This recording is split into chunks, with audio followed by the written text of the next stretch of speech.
Doug, you did a lot of work, I guess over 20 years ago, when you published your book, Creation and Change. And you recognized that something was happening. What was that? What did you see going on? I saw that so much of the evangelical community felt it necessary to make common cause with some form of evolution, usually called theistic evolution, and thus not to interpret in a clear historical literal reading the first 11 chapters of Genesis, particularly the first 2. And I knew that if that were continued to go unchallenged and people simply felt there was no alternative but to be a theistic evolutionist, then you're tearing up the foundational doctrine of Scripture, namely creation. And then that meant that the culture would have the final say in what you believe about that and the rest of the Bible, so I had to address it. Mm-hmm. So what you're saying is when you look at Genesis 1 through 11, for example, you see that as real history. Is that correct? That's correct, because the rest of the Old Testament does, the prophets do, the law of Moses does, the New Testament writers of gospel, epistle, all see it as serious history, and that it is the foundation of fall, redemption, and consummation.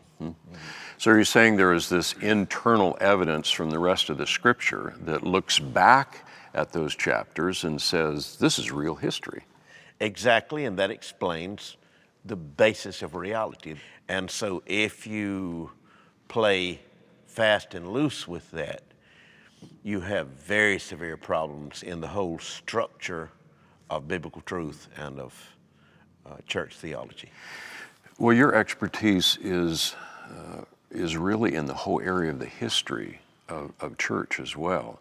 What about the church fathers? Is this controversy new, or has it existed for 100 or thousands of years? I would say, in general, the controversy was not inside the healthy Orthodox wing of the church, but there were people who were of heretical view trying to take over the church, like the Gnostics, who resented material reality. They didn't deny there'd been some kind of creation, but they said that was by a bad god, an inferior god, the demiurge. And so they wanted to spiritualize everything. And they would certainly not have taken seriously the first few chapters of Genesis in the interest of their theology, which came from the East.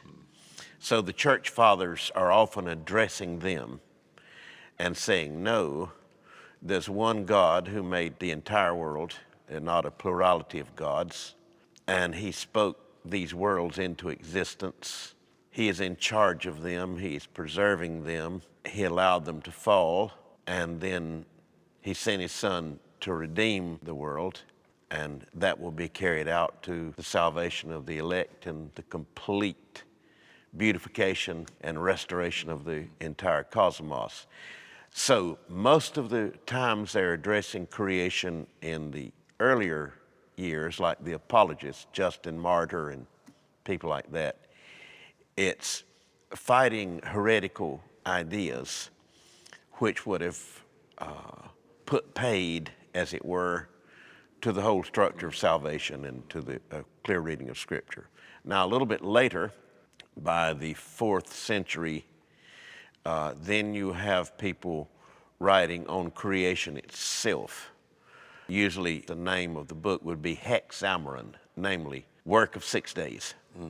And you had Basil the Great in the 4th century, one of the Cappadocian fathers, wrote a marvelous 𝘉𝑪𝑎𝑚, going through the work of the 6 days and surprisingly dealing with some of the very issues that we face since that time. And then you had the great Ambrose of Milan, who was so influential in the life of St. Augustine of Hippo.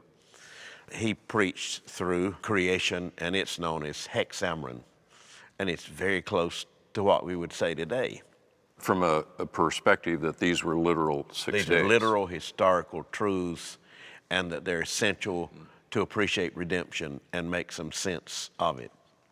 And so when it was addressed in a more systematic way, and Cyril of Alexandria wrote Contra Imperatorem Julianum against Julian Apostate. He deals a good bit with why creation is right, and Julian wanted to take the empire back to paganism with many gods.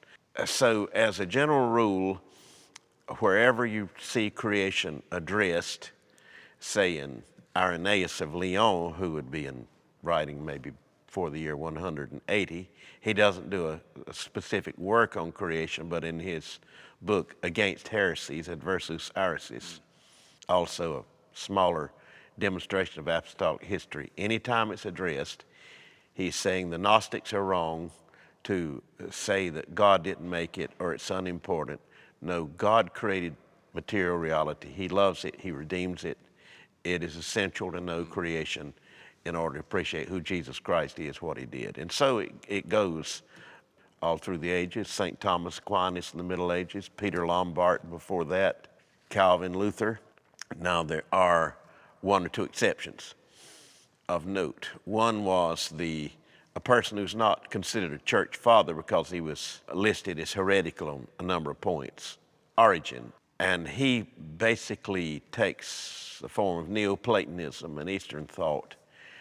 I think he probably personally was a Christian. I would say that he was.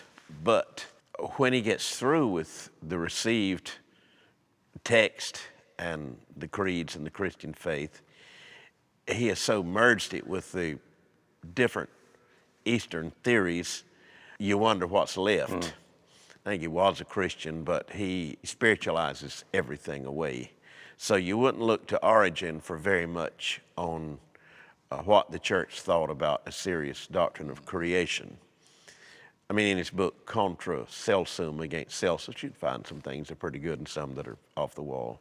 Well, I know that St. Augustine is often pointed to by those who would try to allegorize Genesis. How do you read Augustine? Let me say I love and appreciate St. Augustine and use his teaching regularly in my classes all these 30-some years, and I've been preaching for that. And in most cases, he's excellent. Very solid. However, there's a little bit of problem with one or two views he had on creation. Before I go to that, let me say I recommend everyone that's interested in this matter to read his De Genesi ad Litteram, literal interpretation of Genesis. And there's was a new edition came out maybe 25 years ago, translation notes by Roman Catholic writer John Taylor, I believe. And it's beautiful, it's wonderful. I would say in most cases what St. Augustine does in that literal interpretation of Genesis is just right down the line, addresses the issues of his culture which come to our culture. However, he has one major peculiarity, and that is he says he believes that God created everything in one split moment of time rather than taking 6 actual days. But there is a 6-day structure of different things happening, and he doesn't deny that. And he believes that was in order to accommodate the angels and angelic knowledge.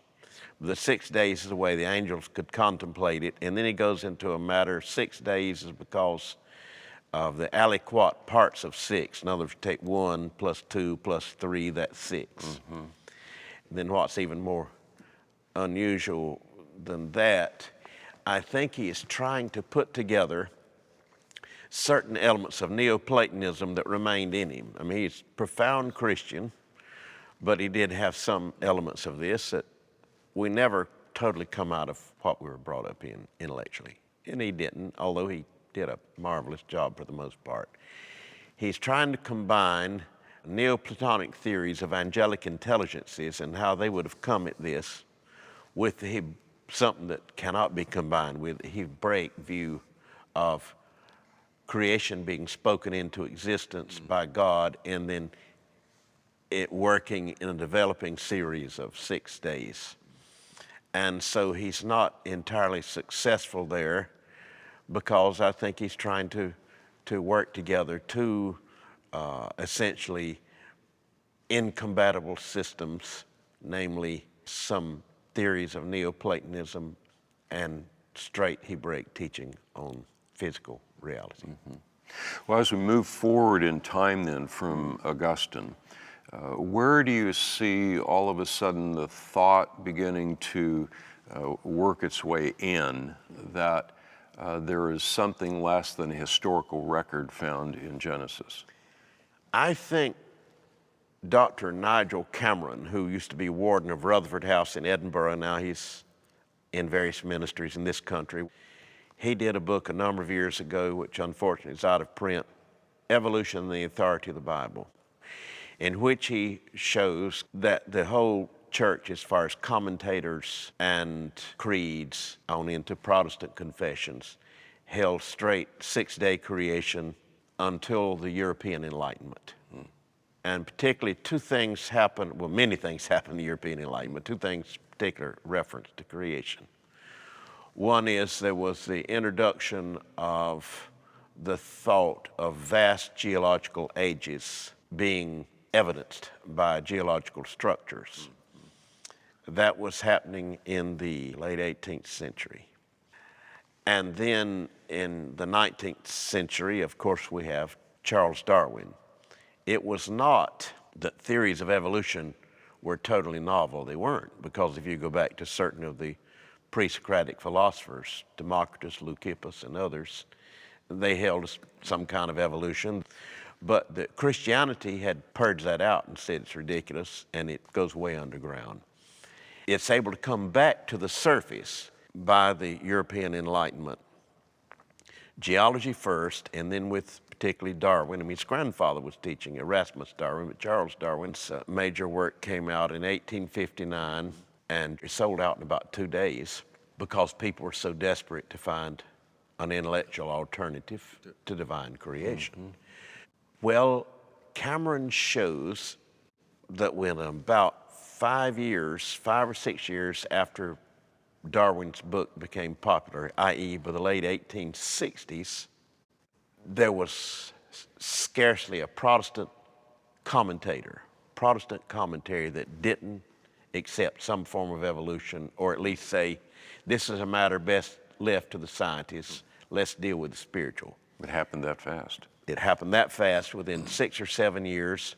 Now, there were exceptions. Good Bishop Wilberforce resisted it, and there were a few that resisted it, but let's say 3 or 4 resisted it, and in the English, French, and German-speaking worlds, 100 gladly accepted it, or at least refused to deal with it. So that's how quickly it happened.